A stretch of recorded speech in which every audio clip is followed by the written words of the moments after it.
চাকরি দেয়নি আপনাদের? আমার আমার আমার আমার ডকুমেন্ট আমি পাইনি, আমার ছেলের ডকুমেন্টে ছেলে পেয়েছে, কিন্তু আমার আপনি তো চাকরি পাবেন না, আপনি এই বয়সে কি না করবেন? আমি করবো না, আমার দাদু আছে, দাদুকে দেবো। পরিবারের একজন আমার পেয়েছে? থাকে, আমি আলাদা আছি, ছেলের কাছ থেকে পৃথক আছি, কিন্তু ওই ছেলে বড় ছেলে আমার কাছে থাকে, এখন আসে বাড়িতে, এখন আসছে, উনি আমার কাছে থাকে। আমরা তিনজন পরিবারে, আমরা পরিবার তিনজন, ছেলে বড় ছেলে আমার কাছে থাকে, আর আমার স্বামী স্ত্রী, এই তিনজন আমরা লোক।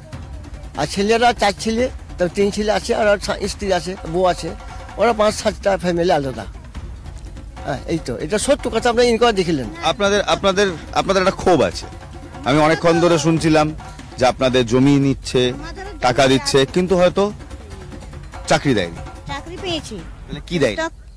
মানে যেগুলা জামা আবার দিয়ে আছে সেগুলা কিছু পাইনি। টাকা দিয়েছে?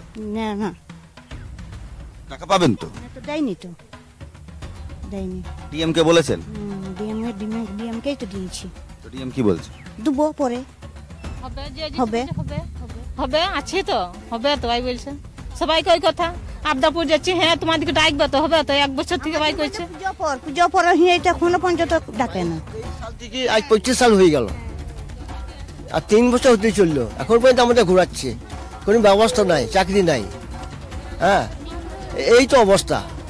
যাচ্ছি, কবার যাবো, গরিব মানুষ খেতে খাওয়ার লোক, কবার যাবো আমরা, বলুন।